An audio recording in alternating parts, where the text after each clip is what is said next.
Hello friends, welcome to GK dose. आज है 18 नवंबर 2022 और 18 नवंबर 2022 से करंट अफेयर के जितने भी इम्पोर्टेंट क्वेश्चन बन सकते हैं सारे इस वीडियो में डिस्कस करेंगे। ओके फ्रेंड्स, चलते हैं पहले प्रश्न की तरफ। हमारा पहला प्रश्न है,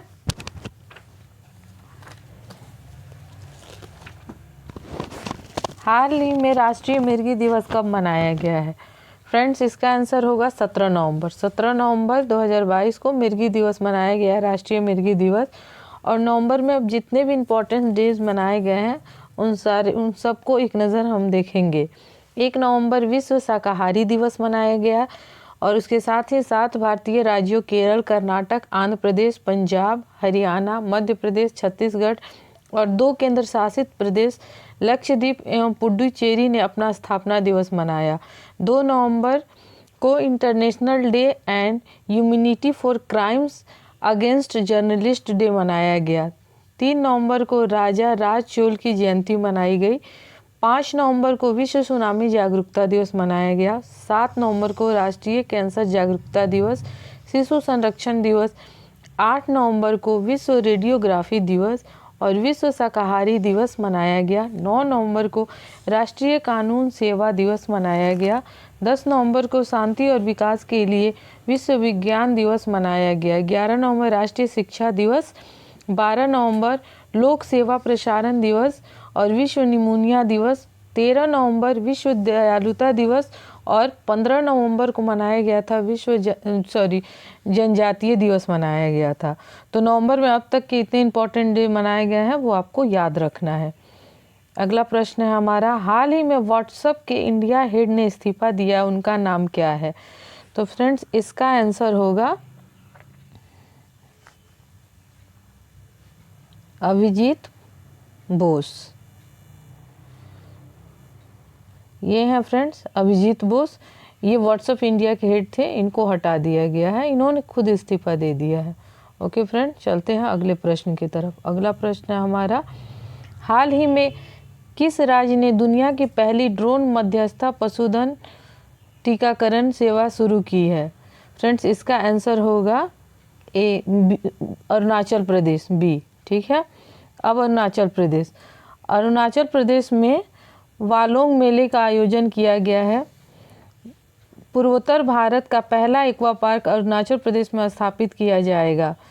अरुणाचल प्रदेश में कुंड लोहित नदी पर भगवान परशुराम की 51 फीट ऊंची प्रतिमा स्थापित की जाएगी। अप्रैल 2022 में जीएसटी राजस्व संग्रह वृद्धि में अरुणाचल प्रदेश शीर्ष पर रहा है। होलोंगी में ग्रीनफील्ड हवाई अड्डा मिलेगा। तो ये अरुणाचल प्रदेश से संबंधित फैक्ट थे।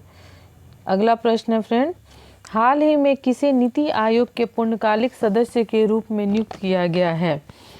इसका आंसर होगा फ्रेंड्स सी, अरविंद विरमानी। ठीक है, ये है फ्रेंड्स आपको अरविंद विरमानी है, ये नीति आयोग के पूर्णकालिक सदस्य के रूप में नियुक्त किए गए हैं। अब नीति आयोग के बारे में देखते हैं। नीति आयोग का फुल फॉर्म होगा national institution for transforming India. इसकी स्थापना हुई थी 1 जनवरी 2015 को। इसके अध्यक्ष कौन होते हैं? इसके अध्यक्ष प्रधानमंत्री होते हैं। उपाध्यक्ष अभी हैं सुमन बेरी। ठीक है, और इसका हेडक्वार्टर है न्यू दिल्ली। तो नवंबर 2022 में जितनी नियुक्तियां हुई हैं एक नज़र उस पर डालेंगे। सरकार द्वारा आरबीआई के केंद्रीय बोर्ड में निदेशक के रूप में विवेक जोशी को नामित किया गया है। प्रसार भारती के सीईओ के रूप में गौरव द्विवेदी को नियुक्त किया गया है। All India rubber institute association के अध्यक्ष रमेश केजरीवाल बने हैं। एडिडास ने कंपनी के सीईओ के रूप में बियोन गोर्डन को नियुक्त किया है। जीएसएम के उपाध्यक्ष गोपाल विट्ठल बने हैं। चलिए फ्रेंड, चलते हैं अगले प्रश्न की तरफ। अगला प्रश्न हमारा, हाल ही में किसने चंद्रमा के लिए आर्टेमिस 1 रॉकेट लॉन्च किया है? फ्रेंड्स, इसका आंसर होगा बी, नासा। तो नासा का फुल फॉर्म होगा friends national aeronautics and space administration. ठीक है, इसकी स्थापना हुई थी 1958 में और इसका हेडक्वार्टर है वाशिंगटन डीसी। ठीक है, ये अमेरिकन स्पेस एजेंसी है। चलिए फ्रेंड्स, चलते हैं अगले प्रश्न की तरफ। बाजरा मिशन की शुरुआत हुई है किस राज्य में? बाजरा मिशन की शुरुआत हुई है फ्रेंड्स, इसका आंसर होगा असम। ठीक है, चलते हैं अगले प्रश्न की तरफ। हमारा अगला प्रश्न है, हाल ही में उत्तराखंड हाई कोर्ट को नैनीताल से कहाँ शिफ्ट किया गया है? फ्रेंड्स, इसका आंसर होगा हल्द्वानी। ठीक है, अब उत्तराखंड एक नज़र। ठीक है, उत्तराखंड ने 9 नवंबर को अपना स्थापना दिवस मनाया। उत्तराखंड के मुख्यमंत्री ने लखपति दीदी मेले का शुभारंभ किया है। उत्तराखंड के औली मिलिट्री स्टेशन में रक्षा मंत्री ने शंख पूजा की। रक्तदान अमृत महोत्सव में उत्तराखंड को दूसरा स्थान मिला है। स्कूल स्वच्छता शिक्षा कार्यक्रम पहल उत्तराखंड ने शुरू की है। ऋषभ पंत को उत्तराखंड का ब्रांड एम्बेसडर बनाया गया है। उत्तराखंड सरकार ने प्रत्येक जिले में एक संस्कृत भाषी गांव विकसित करने का निर्णय लिया है। ओके फ्रेंड, चलते हैं अगले प्रश्न की तरफ। अगला प्रश्न है क्वेश्चन नंबर 8, हाल ही में यूएई ने पहली ग्लोबल मीडिया कांग्रेस की मेजबानी कहाँ की है? ठीक है फ्रेंड, तो इसका ऑप्शन है ए दुबई, बी अबू धाबी, सी शारजाह और डी इनमें से कोई नहीं। फ्रेंड, तो इसका आंसर होगा अबू धाबी।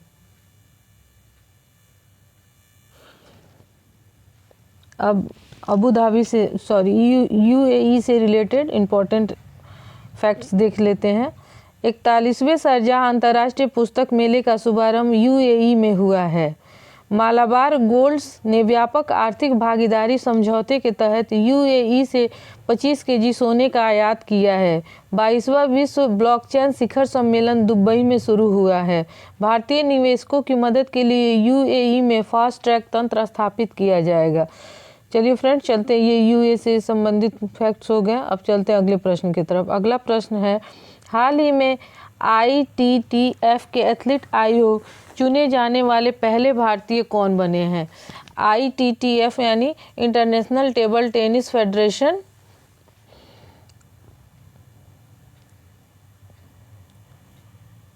ये इसका आंसर होगा फ्रेंड्स ए शरत कमल। ये शरत कमल है जो आईटीएफएफ के आयोग द्वारा चुने गए पहले भारतीय हैं। अगला प्रश्न है हमारा, हाल ही में कच्चे इस्पात का दूसरा सबसे बड़ा उत्पादक देश कौन सा बना है? दूसरा सबसे बड़ा उत्पादक देश तो हमारा भारत बना है फ्रेंड। अब प्रश्न है कि पहला सबसे बड़ा उत्पादक देश कौन है? तो पहला सबसे बड़ा उत्पादक देश होगा फ्रेंड्स चाइना। ये रहा आज का टॉप 10 MCQs फ्रेंड्स। अगर हमारा वीडियो आपको पसंद आता है तो हमारे चैनल को आप लाइक करें, सब्सक्राइब करें और दोस्तों के साथ शेयर करें।